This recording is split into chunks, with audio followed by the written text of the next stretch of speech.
मुंबई की सड़कों पर जब कोई शेखी भगारे तो सुनने वाला हंसकर कह देता है, क्या छपरी बात कर रहा है। और हरियाणा के खेतों में गब्बाजी को उरले परले की कह दिया जाता है।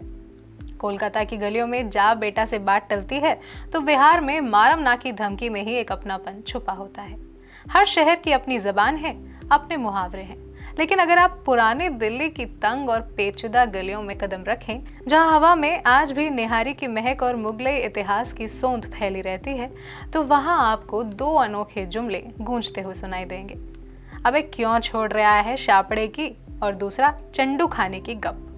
आज की नई पीढ़ी इन जुमलों को हंसते खेलते बोल तो देती है, लेकिन बहुत कम लोग जानते हैं कि इन चार शब्दों के पीछे पुरानी दिल्ली की गुमनाम तारीख और एक भूला बिसरा जमाना छुपा हुआ है। कहानी शुरू होती है जामा मस्जिद के पिछवाड़े चावड़ी बाजार से, अजमेरी गेट को जोड़ने वाली पुरानी सड़क से। दशकों पहले इस सड़क के मोड़ पर बरगद का एक विशालकाय घना पेड़ हुआ करता था। पेड़ की छांव में एक पुराना चबूतरा था, जिससे लगी हुई बड़ शाह मुल्ला की एक छोटी सी मजार थी। दिन ढलते ही इस चबूतरे की रंगत बदलने लगती। ये जगह शहर भर के सुल्फा और अफीम पीने वालों का अड्डा बन जाती थी। जैसे जैसे अफीम का नशा सर चढ़कर बोलने लगता, चबूतरे पर बैठे इन दानिशमंदों के दिमागी घोड़े दौड़ने लगते। नशे की धुन में डूबे ये हुजूर भारत की आज़ादी के खाके खींचते तो कभी एक ही झटके में देश का सारा कर्जा माफ करने की तरकीबें निकाल लेते। कोई कहता कि वायसराय उनसे मशवरा लिए बिना चाय तक नहीं पीते, तो कोई दावा करता कि मुगल सल्तनत का असली खजाना उसी को मालूम है।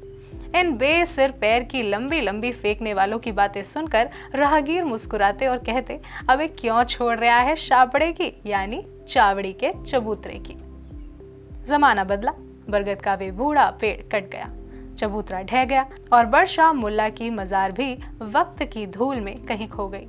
चावड़ी शब्द दिल्ली वालों की जबान पर घिसकर शापड़े बन गया, लेकिन ये मुहावरा आज भी दिल्ली के कूचों में जिंदा है। जब भी कोई हवा में तीर चलाता है तो पुरानी दिल्ली का कोई बुजुर्ग या वो जब भी कोई हवा में तीर चलाता है तो पुरानी दिल्ली का कोई बुजुर्ग या युवा मुस्कुरा कर टोक देता है, अबे क्यों छोड़ रहा है शापड़े की। लेकिन कहानी सिर्फ शापड़े पर खत्म नहीं होती।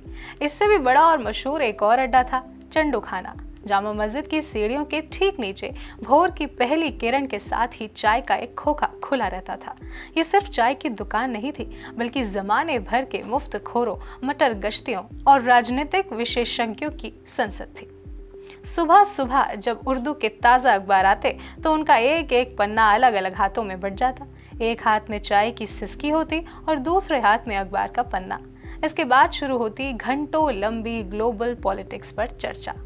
चाय की चुस्कियों के साथ वे रूस, अमेरिका और देश की हुकूमत का नाश मारा करते थे। उनकी बातें सुनकर लगता कि दुनिया के तमाम बड़े मुल्कों के राष्ट्रपति और प्रधानमंत्री इन्हीं चंडू खानों के नवाबों की सलाह पर अपनी नीतियां बना रहे हैं। ये बैठक इतनी मकबूल हुई कि दिल्ली वालों ने इसे चंडू खाना कहना शुरू कर दिया और यहाँ हाकी जाने वाली शेखी को चंडू खाने की गप। आज शाहिद सिद्दीकी जैसे उर्दू के नामचीन पत्रकार जब पुरानी दिल्ली के इन अनाम पन्नों को समेटते हैं तो इतिहास मुस्कुरा उठता है। शापड़े की छोड़ना तो शायद आज भी पुरानी दिल्ली की चार दीवारी तक ही सीमित रह गया, लेकिन चंडू खाने की गप अपनी सरहदों को लांघकर पूरे हिंदुस्तान के साहित्य और मुहावरों का हिस्सा बन गया।